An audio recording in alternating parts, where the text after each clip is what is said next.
खुशामदीद नाज़रीन, आप देख रहे हैं प्रोग्राम रियासत में हूं शहजाद रज़ा। आईन पाकिस्तान एक डायनेमिक डॉक्यूमेंट है। डायनेमिक डॉक्यूमेंट यानी उसमें तब्दीली की जा सकती है, उसके कुछ लवाजमात हैं, कुछ पैरामीटर्स हैं, कुछ शराइत हैं, यानी कि ये शराइत आप पूरी करेंगे तब आइन में आप तरमीम या तब्दीली कर सकते हैं। वो शराइत क्या हैं? वो शराइत ये हैं कि आपको सेनेट ऐवान बाला और कौमी असम्बली ऐवान ज़ेरी में मतलूबा एक तादाद चाहिए, 2/3 अक्सरियत चाहिए, जिसके बाद आप वो तरामीम जो आप करवाना चाहते हैं वो करवा सकते हैं।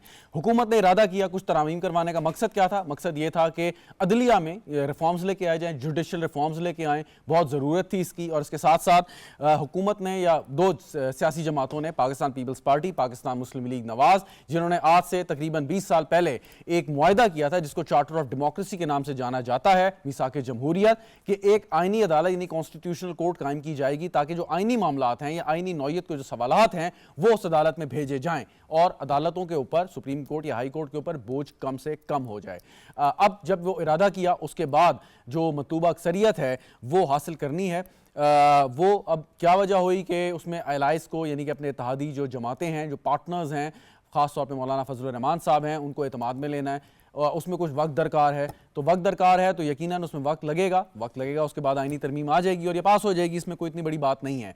लेकिन अगर कोई अमल इस्लाहात का अगर शुरू किया गया, उसको पाया तकमील पहुंचाने के लिए क्या यह ज़रूरी है कि बावजूद इसके आपकी किसी किस्म की कुछ सियासी मुखालफत हो, आप उसकी दाद दें, उसकी तायद करें, या आप पॉलिटिकल पॉइंट स्कोरिंग के लिए उसकी मुखालफत करें और हुकूमत को एम्बैरस करने की कोशिश करें? ये दो सवालात हैं जो आज हम इस प्रोग्राम में उठाना चाहेंगे। और एक जो सबसे अहम नुक्ता वो ये कि जब भी आप आइनी तरमीम करने की कोशिश करते हैं तो उसके लिए आपको एक रैशनल देना है, यानी कि आपने बताना है कि ये क्यों ज़रूरी है। माजी में कई तरमीमें ऐसी हो चुकी हैं कि जिनका आईन पाकिस्तान की जो रूह है, जो एसेंस है, उससे कोई ताल्लुक नहीं था। 8th अमेंडमेंट हुई, 8वीं तरमीम हुई, जिसके ज़रिए फ़र्द वाहिद को इख्तियार मिल गया कि जब भी चाहें वो मुंतखब वज़ीर आज़म को घर भेज दें, असम्बलियों को डिज़ोल्व कर दें। 17वीं तरमीम यहाँ पे हुई जिसमें अगेन इसी किस्म की गुफ्तगू की गई। कुछ ऐसी तरमीम भी हुई कि जिसमें आईन पाकिस्तान के तशख़्ख़ुस को वापस लाने की कोशिश की गई, मिसाल के तौर पर 18वीं तरमीम।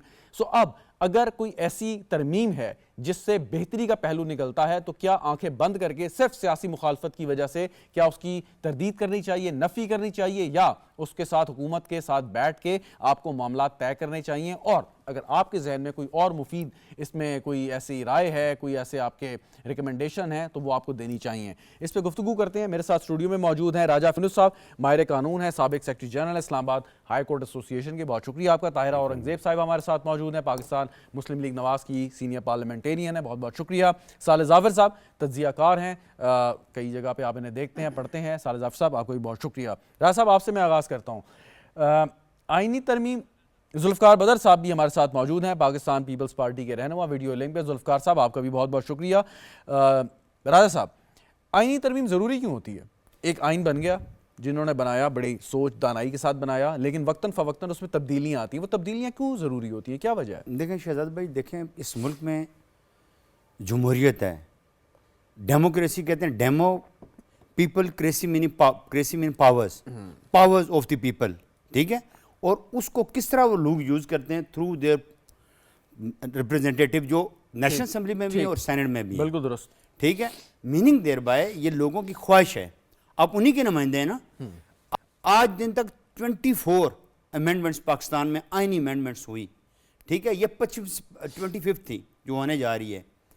उसमें गुजारिश ये है कि लोग फील करते हैं, जिस तरह for the sake of the argument 2018 में इस्लामाबाद डिस्ट्रिक्ट कोर्ट ने एक तहरीक चलाई और लॉयर्स ने कि जो इस्लामाबाद हाई कोर्ट के मोहतरम जजेस हैं और जो इस्लामाबाद हाई कोर्ट की डिस्ट्रिक्ट जुडिशरी है, इन जजेस के ट्रांसफ़र और पोस्टिंग होनी चाहिए दूसरे सूबों में। ये एक ही जगह बैठ गए हैं, लिहाजा ये मैंडेटरी और ज़रूरी है। उस वक्त साकिब निसार साहब चीफ जस्टिस पाकिस्तान थे।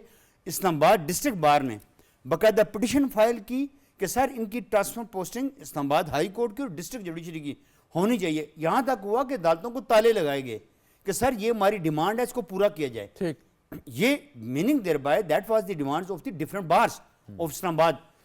उस वक्त एट दैट टाइम वो उनकी वर्शन को नहीं, उन्होंने कहा जी क्योंकि there is the need of 2/3 अक्सरियत की जरूरत होती है इस अमेंडमेंट के लिए, क्योंकि पार्लियामेंट का काम है, it will be done by the parliament.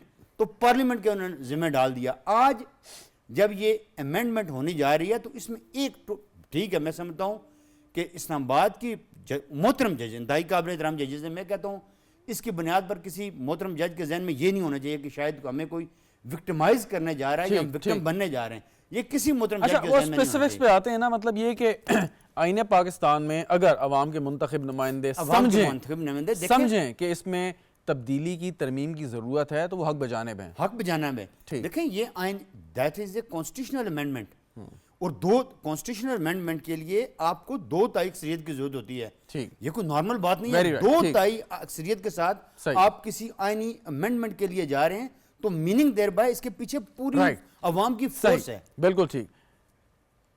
तायरा Aurangzeb साहिबा, ये फरमाइए कि तरमीम क्यों नहीं हुई और अब कब होगी? बिस्मिल्लाहिर्रहमानिर्रहीम। तरमीम क्यों नहीं हुई, उसकी वजह यह है कि कंसेंसस बिल्ड नहीं हो सका। हमने ये सोचा था कि जब हम ये मसवदा तैयार करेंगे तो हम डायलॉग्स करेंगे। ये 2006 में जो चार्टर ऑफ डेमोक्रेसी हमने साइन किया था मोहतरमा शहीद बीबी बेनज़ीर भुट्टो के साथ और मोहम्मद नवाज शरीफ साहब ने लंदन में, तो उसमें ये भी एक शिक थी कि जब ज़रूरत पड़ेगी तो आईनी इस्लाहात की जाएंगी इसके तहत। ये उसी के अंदर शामिल था, कोई नई बात हम नहीं करने जा रहे थे। इसी वजह से जो पाकिस्तान की 2 बड़ी जमातें हैं, सियासी जमातें जो पार्लियामेंट के अंदर हैं, पाकिस्तान पीपल्स पार्टी और पाकिस्तान मुस्लिम लीग नून, तो उन्होंने ये सोचा कि ये अमेंडमेंट होनी चाहिए। और उसकी मेन वजह ये है कि 60,000 के करीब मुकदमात पड़े हैं सुप्रीम कोर्ट में और उनकी कोई सुनवाई नहीं हो रही, क्योंकि आईनी जब का आज भी आपने देखा, अभी हमने ना कैबिनेट से मसवदा पास करवाया, ना असेंबली में ले हुआ, और उसके खिलाफ पटिशन जाके पीटीआई ने सुप्रीम कोर्ट में फाइल कर दी, जबकि अभी वो मसवदा ले ही नहीं हुआ, अभी मंजूर ही नहीं हुआ। एक कागज़ अभी ऑन प्रोसेस है कि हम उस पर तमाम लोगों से मुशावरत लेके उसको लाना चाहते हैं असेंबली के अंदर, लेकिन पहले उसका तरीक़ाकार है कि कैबिनेट अप्रूव करेगी, फिर असेंबली में आएगा, फिर सेनेट में जाएगा। तो इन्होंने वो कहते हैं ना कि पता नहीं, अजीब सी मुझे समझ नहीं आती कि ये किस किस्म की सोच रखते हैं। कहते हैं जी हम बहुत बड़े सियासी हैं और बहुत बड़ी जमहूरी पार्टी है, और अभी ले हुआ नहीं उन्होंने जाके अच्छा, लेकिन इसमें जो आपने हम लोगों ने ये सोचा था, क्योंकि 2 बड़ी पार्टियां तो राजी थी। MQM भी हमारे एलाइजा, उन्होंने भी हमें कहा कि ठीक है जी। उसके बाद हमारे साथ जो और दीगर जमातें, जिसमें पाकिस्तान सरजमीन भी है, इस्तेहकाम पाकिस्तान पार्टी IPP वाली, वो भी हमारे साथ शामिल है, काब वाले भी थे, ये तमाम की मुशावरत थी। उसके बाद जनाब आसिफ अली जरदारी साहब सदर पाकिस्तान गए मौलाना फजलुर रहमान साहब के पास, फिर बिलावल भुट्टो साहब गए मुहसिन नकवी साहब के साथ मौलाना साहब के घर, फिर उसके बाद हमारी भी तमाम कमेटी गई, फिर जो कमेटी बनाई गई थी जिसको हेड कर रहे थे सैयद खुर्शीद शाह साहब, वो भी गए मौलाना साहब से मिलने। फिर PTI के लोग भी जाते रहे, क्योंकि मौलाना के 13 वोट हैं सेनेट और कौमी असम्बली में, तो उनके वोट बड़े डिसाइसिव हैं। तो हमने रब्ता किया, वैसे भी उनकी राय शामिल करना बहुत ज़रूरी थी। तो मौलाना साहब ने कहा जी मैंने तो मसवदा ही नहीं देखा, हमें मिला ही नहीं, जबकि वो हमने उनके जो लॉयर हैं वो सेनेटर कामरान मुर्तज़ा साहब, उनको हमने 3-4 रोज़ पहले दे दिया था, आज़म नज़ीर तारड़ साहब ने। लेकिन चूँकि प्रोफेसर गफूर हैदरी साहब चाइना थे, उन्होंने वो पढ़ा नहीं था, वो रात ही पहुँचे थे, तो उन्होंने कहा जी, प्रोफेसर साहब ने कहा जी हमने तो अभी देखा नहीं, हम अपनी मजलिस शूरा का इजलास करेंगे। ये बात भी हक बजानिब है कि वो पढ़ेंगे, देखेंगे। और उन्होंने ये भी कहा कि हमारी मजलिस शूरा है, हम उसमें ये बात करेंगे, ये तरामीम रखी जाएंगी, उनसे मुशावरत करेंगे और फिर मौलाना साहब आपको बताएंगे। तो हमने कहा कोई मसला नहीं, हम क्योंकि मौलाना साहब का साथ होना बहुत ज़रूरी है। बिल्कुल दुरुस्त। हमने हत्ता कि हमने PTI को भी ऑन बोर्ड लेने की कोशिश की कि ये लोग भी देखें, ये आईनी तरमीम जो है ये अवाम के हक में है, तो इनकी राय भी हम शामिल करें। उनके जो लोग पकड़े गए थे, हमने उन्हें भी, आप यकीन जाने प्रोटेक्शन ऑर्डर जब जारी हुए, उन्हें हमने लॉजेस में ठहराया है, उन्होंने वापस जेल में, हम स्पीकर साहब ने नहीं जाने दिया उन्होंने जो। और आपको याद होगा जब हमारे लोग गिरफ्तार थे तो प्रोटेक्शन ऑर्डर के लिए जब स्पीकर असद कैसर साहब को हम एप्लीकेशन देते थे तो वो रिजेक्ट कर देते थे, वो किसी को बुलाते नहीं तो वापस जेल भेज दी है या अभी वहीं है? नहीं, उनकी तो आज रिहाई होगी सबने, मजिस्ट्रेट साहब ने सबको रिहा कर दिया, बिल्कुल, इस्लामाबाद हाई लेकिन कोर्ट ये से, 2-3-4 रोज जो ठीक। थे वो जेल नहीं गए, वो अपनी लॉजेस में ही Very रहे, right, बाहर ठीक। पुलिस का पहरा चल, था। मैं वापस लेकिन आ- हम ये चाहते हैं कि ये आईनी तरमीम में सारी सियासी जमातें On board जो हो। पार्टी के ठीक। पार्लियामेंट के अंदर हैं या बाहर हैं, ठीक। वो हमारे साथ हों और हम मिलजुल के ये आईनी जो इस्लाहात है Very करें, right, very right। ताकि हम किसी को कोई गिला शिकवा ना हो। तो इसलिए अब ये मेरा जो अंदाज़ा है, आज तो इजलास ख़त्म हो गया है, 2 हफ्ते तक हम कोशिश करेंगे इन 2 हफ्तों में कि इन लोगों के साथ रब्ता करके, तो आज भी जरदारी आसफ अली जरदारी साहब मौलाना साहब के घर तशरीफ ले गए हैं। ठीक तो ठीक। ये बातचीत जारी है। 2 हफ्ते आगे चली गई हाँ बात। जी, 2 हफ्ते फिर बाद सेशन होगा। वज़ीर और इस आज़म की 2 अमेरिका हफ्ते- वापसी के बाद। जी, इन 2 हफ्तों में राब्ते उनसे मुसलसल रहेंगे, ठीक, ठीक। तमाम से रहेंगे, सिर्फ उन्हीं से नहीं सबसे रहेंगे, ताकि और तमाम आपको लोग- उम्मीद है?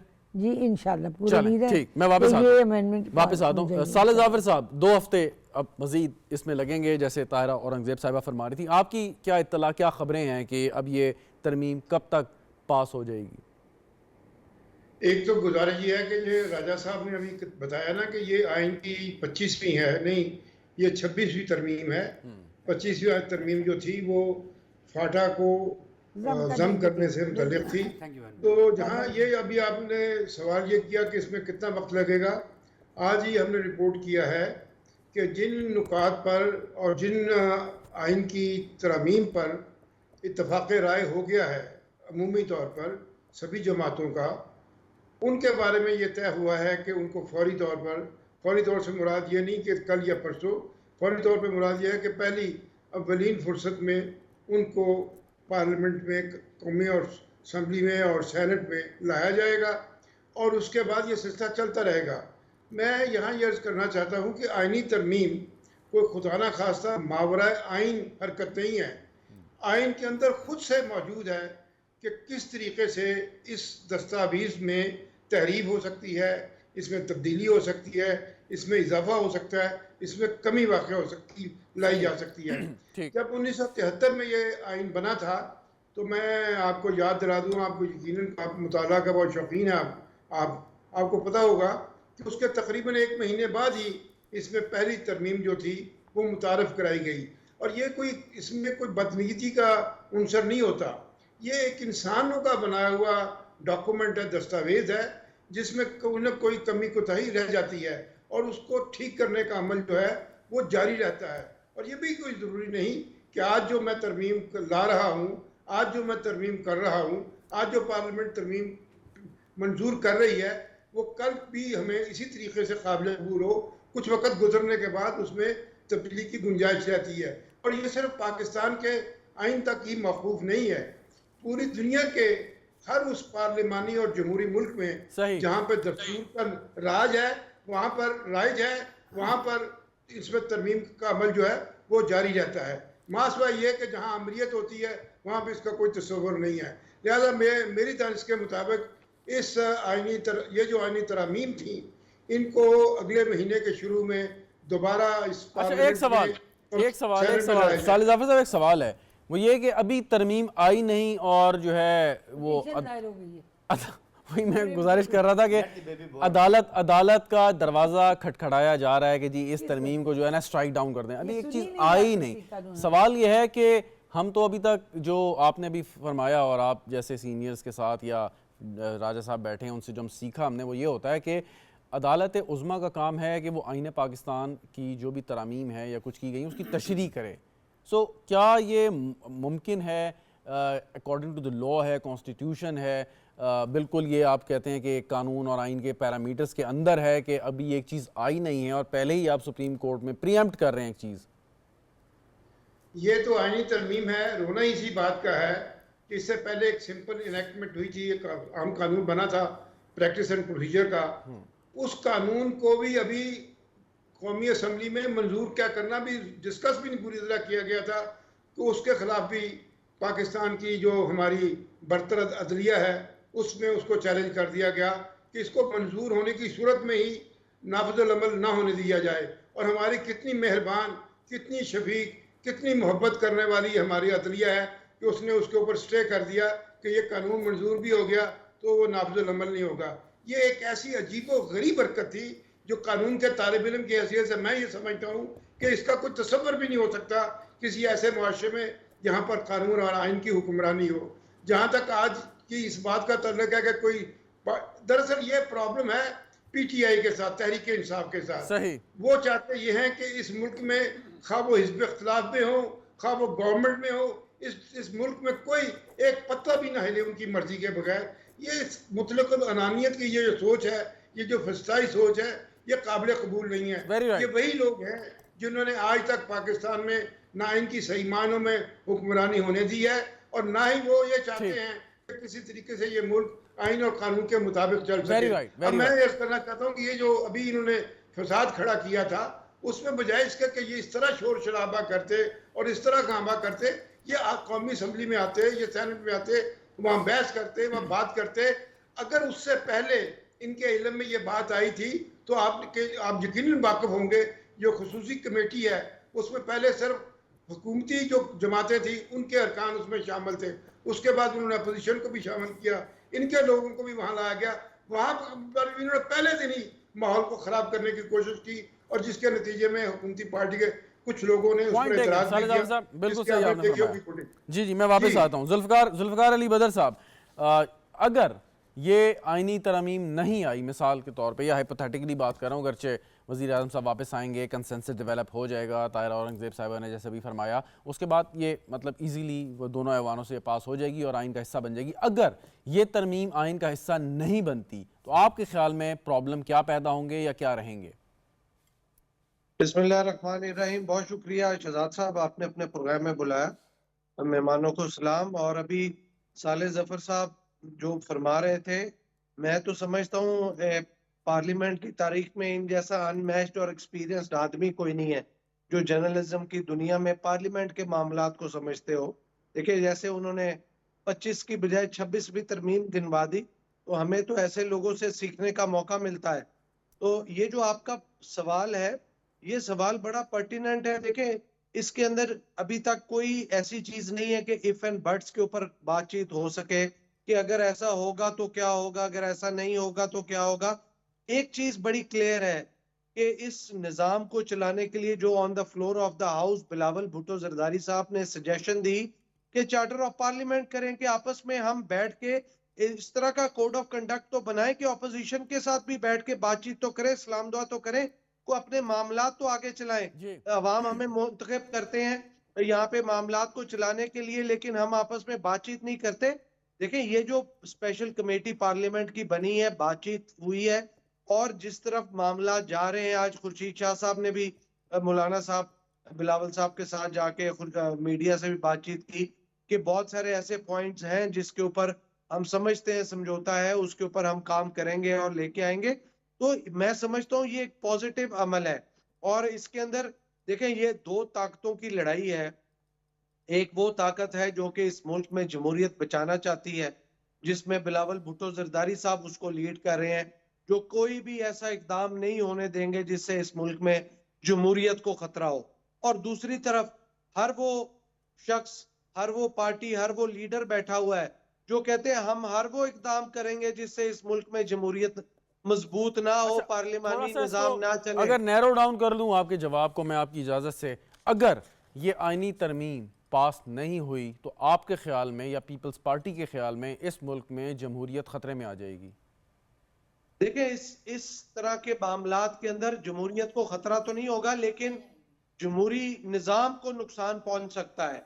और हम नहीं समझते कि इस तरह की कोई भी ऐसा इकदाम किसी तरफ से होना चाहिए जहां पे जो मुआशरे, जो लोग, जो कौमें बदलते हुए हालात के साथ तब्दीली और ट्रांसफॉर्मेशन को अडॉप्ट नहीं करते, ट्रांसफॉर्मेशन की तरफ नहीं जाते, वो पीछे चले जाते हैं, पीछे रह जाते हैं और उनको नए लोग जो है, नए चेहरे, नए निजाम उसको टेक ओवर कर लेते हैं और उससे नुकसान पहुंचता है। और यही मैसेज जमहूरी और पार्लिमानी निजाम के चाहने वालों के लिए भी है। वेरी राइट, ठीक, बिल्कुल सही। राज साहब, एक बात करें, आप सीनियर लॉयर हैं, क्रिमिनल केसेस करते हैं, सिविल केसेस करते हैं, क्या किसी शख्स को ऐसे काम की या ऐसे जुर्म की सजा दी जा सकती है कि जो उसने किया ही ना हो?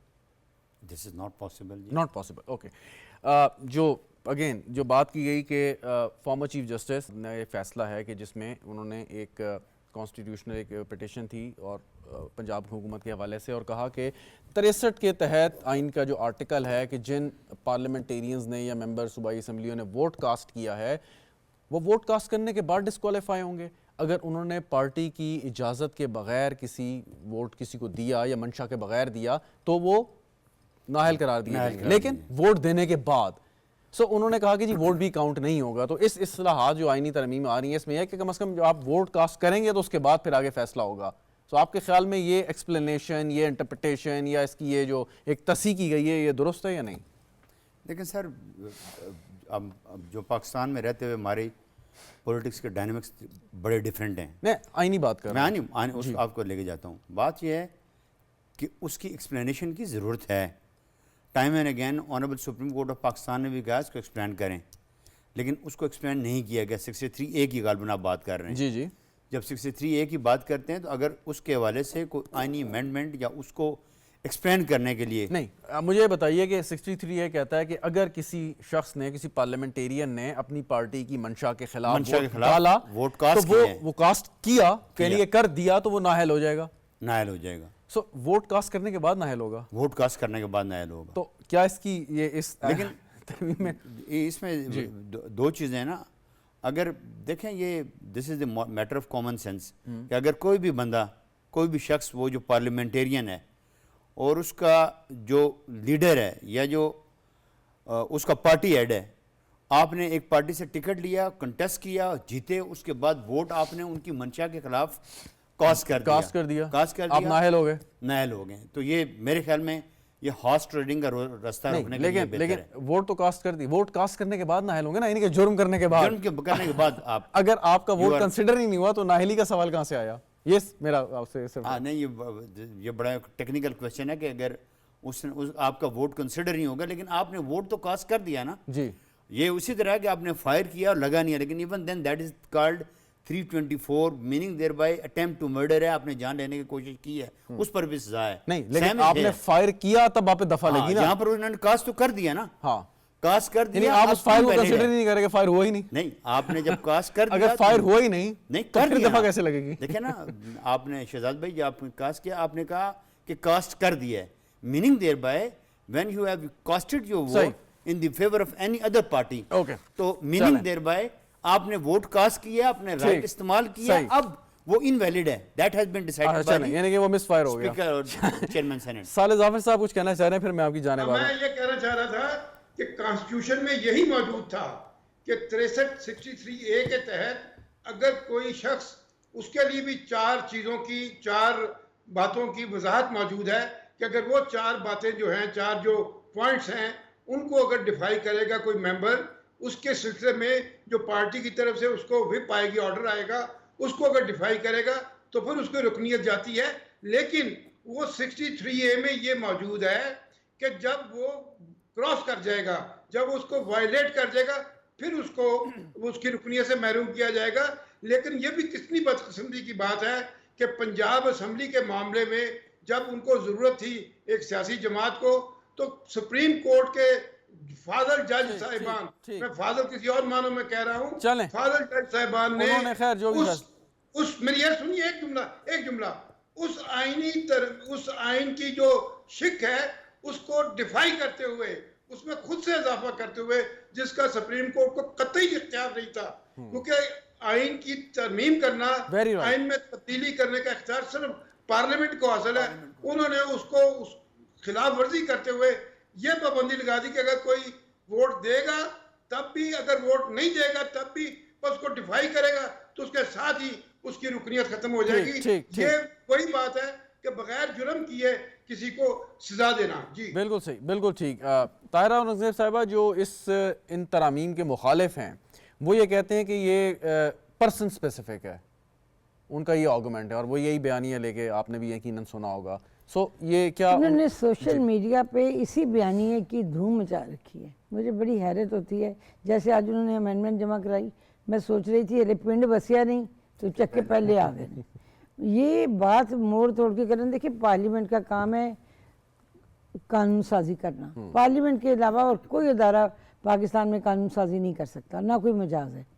फिर पार्लियामेंट का काम ये भी है कि उस कानून के जो भी कोई कमी बेची है, जैसे 2006 में हमने ये लिखा कि हम आईनी इस्लाहात कर सकते हैं, इसके पीछे सिर्फ एक मुखलसाना कोशिश है कि वो लोग जो इंसाफ के लिए बरस हा बरस तक दुनिया से चले जाते हैं इंतज़ार कर कर के, और उनके केसेस की सुनवाई नहीं होती क्योंकि जजेस साहिबान जो हैं वो आईनी केसेस सुन रहे होते हैं। उनके पास इतना वक्त नहीं होता कि वो आवाम को वो इंसाफ मुहैया कर सकें जो उनका बेसिक नीड है, हक है। आपको याद होगा फर्स्ट वर्ल्ड वॉर में जबकि बहुत जंग थी तो चर्चिल साहब जो चर्चिल थे वहाँ प्राइम मिनिस्टर, तो उन्होंने एक टैक्सी वाले से पूछा, उसमें बैठे हुए थे इसीलिए वो राय सुनते थे, तो उन्होंने कहा जी आपको क्या लगता है कि बरतानिया जो है वो हमें तो लगता है ख़त्म हो जाएगा इस जंग के बाद, हमारा तो कुछ नहीं रहेगा। तो उन्होंने कहा क्या आवाम को इंसाफ मुहैया हो रहा है?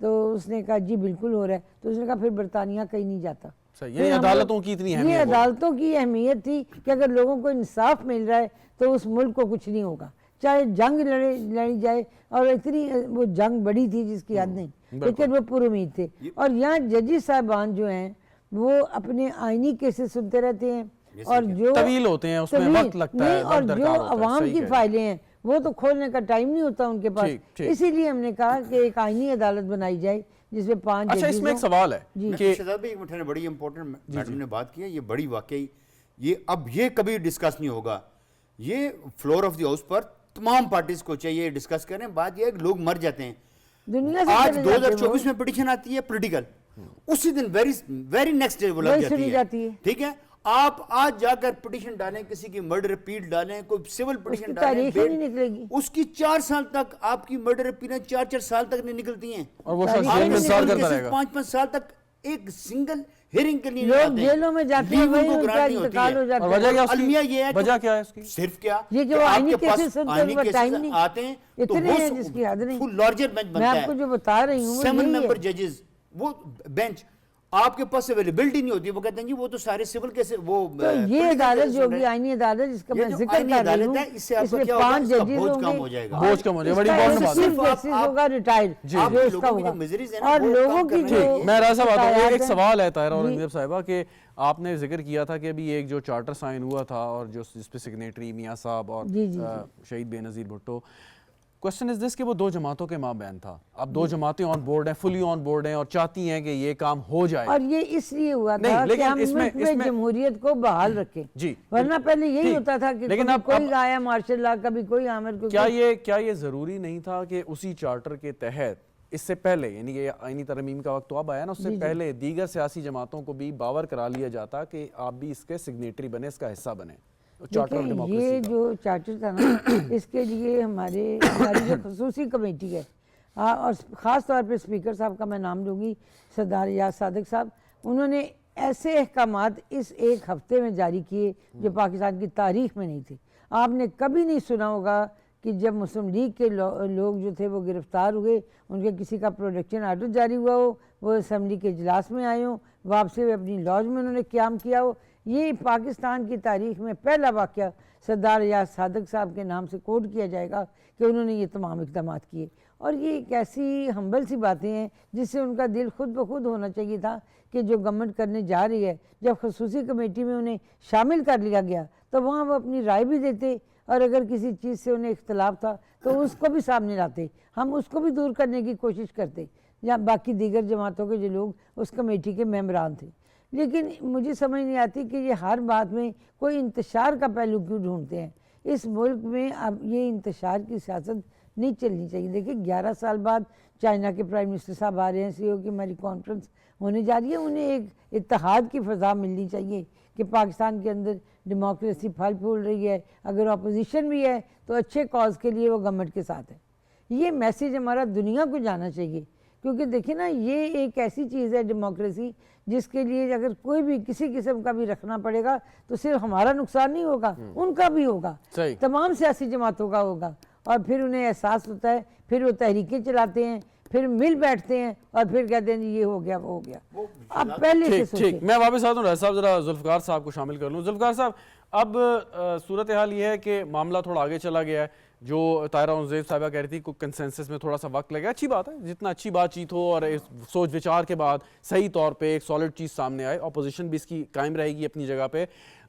सोच विचार है, कोई भी आईनी तरमीम आए तो क्या ये मुनासिब नहीं होता कि एक दफ़ा वो फ्लोर पे आ जाए, उसके बाद उस पर बहस हो, जिसके तहफ़्फ़ुज़ात हैं वो अपना फ्लोर पे लेके आए, रिकॉर्ड पे लेके आए, या इसके लिए आप समझते हैं कि ज़रूरी है कि पार्लियामान या ऐवान के फोरम पे या टेबल करने से पहले इस पे कंसेंसस डेवलप किया जाए? मैं ज़ाती तौर पे तो यही समझता हूँ कि इसको आप टेबल करने से पहले तमाम स्टेक होल्डर्स के साथ मुशावरत कर लें। ये जो कमेटी में जाता है, वहाँ पे कमेटी में तमाम जो पार्टीज होती हैं, जो पार्लिमानी रिप्रेजेंटेशन होती है जिनकी, वो आपस में वो कमेटी के अंदर इस पे बहस मुबैसा करते हैं और वहां से फाइनल होके ये कैबिनेट को जाता है, कैबिनेट अप्रूव करती है, फिर टेबल हो जाता है। ये तो मैं समझता हूँ कि इसको पहले ही कर लेना चाहिए ताकि ये जो इस किस्म का लिंगर ऑन करने का या टाइम का ज़या करने का, इससे बच जाए। एक दफा जब वो आपस में कंसेंसस बिल्ड हो जाए, फिर ये मामलात नहीं रहेंगे, फिर उसकी इम्प्लीमेंटेशन के ऊपर बहस होनी चाहिए।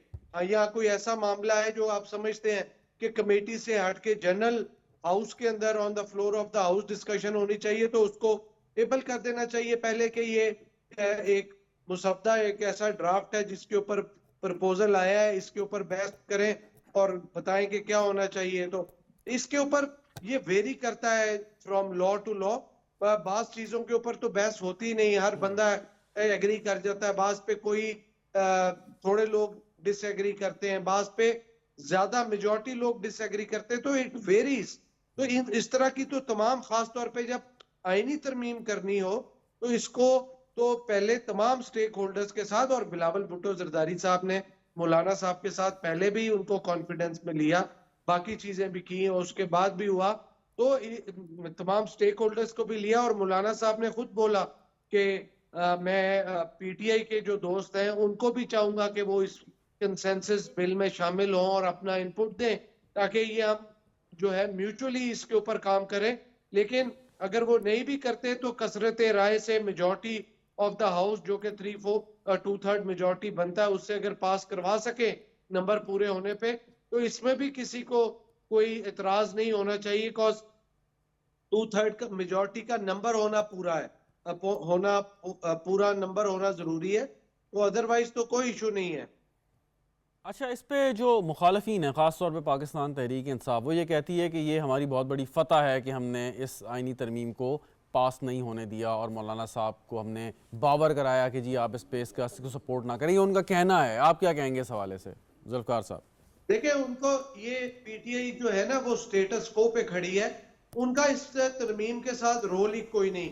मौलाना साहब, ये पहले बिलावल भुट्टो जरदारी साहब ने एक चार्टर ऑफ पार्लियामेंट के ऊपर आवाज उठाई on the floor of the house, और इनको पीटीआई वालों को बावर कराया कि आप ही गुफ्तगू का हिस्सा बने, आप ही स्टेक होल्डर बने, आपको लोगों को आप लोगों को अवाम ने नुमाइंदा बना के भेजा है, तो आप बैठ के एटलीस्ट इतना तो कोड ऑफ कंडक्ट होना चाहिए कि आप बातचीत के जरिए मसाइल का हल करें। उसके बाद मौलाना साहब ने उसके बाद कहा कि हमें पीटीआई वालों को भी ऑन बोर्ड लेना चाहिए, इसमें पीटीआई का कोई रोल नहीं है, जीरो। जी ठीक हो गया, पॉइंट टेकन। आपकी थोड़ी सी आवाज, वो मौलाना साहब वेरी राइट जो है वो मेन कंट्रीब्यूटर है। सही सही, बिल्कुल ठीक। राज साहब, फाइनल ये बताइए कि वो कौन लोग हैं, कौन सी कुव्वतें हैं कि जो नहीं चाहती कि यहाँ पे आईनी अदालत कायम हो या इन जनरल 26वीं आईनी तरमीम पास हो? शहजाद भाई, आप बार कौंसिल के नुमाइंदे जो हैं, वाइस चेयरमैन, प्रेसिडेंट्स, उनको बुला लें। मैं दावे से कहता हूँ उन्हें पता करें कि क्या आईनी अदालतें नहीं होनी चाहिए कॉन्स्टिट्यूशनल कोर्ट्स। वो हर एक नुमाइंदा सबसे ज्यादा एहतजाज तो आपकी तरफ से हुआ, नहीं, पता नहीं क्यों। वो गलत है। वो कुछ लोग, मैं नहीं कहूँगा, वो कौन चंद लोग फेसेस हैं वो जो जिनका तल्लक किसी मखसूस सियासी जमात से है, और वो चाहते हैं मतलब ये देखें न्यूट्रल लोग बनाएं, जो मतलब अक्सरियत जो किसी सियासी जमात से ना हो। वुकला, आसान लफ्जों में वुकला बरादरी की जो अक्सरियत है वो इसके हक में या खिलाफ सर, वो चाहते हैं वो हक में, आप देखें इस तरमीम के हक में। देखें ये अमेंडमेंट्स, सही, ये अमेंडमेंट्स में जो ये एलियन नहीं है टू द विद कॉन्स्टिट्यूशन के साथ, ये अजनबी नहीं है, मुताबिकत रखती है। ये देखें, अगर बुनियादी क्या है, अल्ट्रा वायरस कब होती हैं चीजें, जब आपके कॉन्स्टिट्यूशन के बुनियादी आर्टिकल्स के साथ उनका मुतसादिम हो। ठीक, वो तो ऐसा कोई भी चीज नहीं है कि तसादम करती हो। शहजाद साहब मैं एक बड़ी अहम बात जी, जी। करना चाहती हूँ। जी, जी, इस प्लीज। मुसवदे में एक और भी शिक है।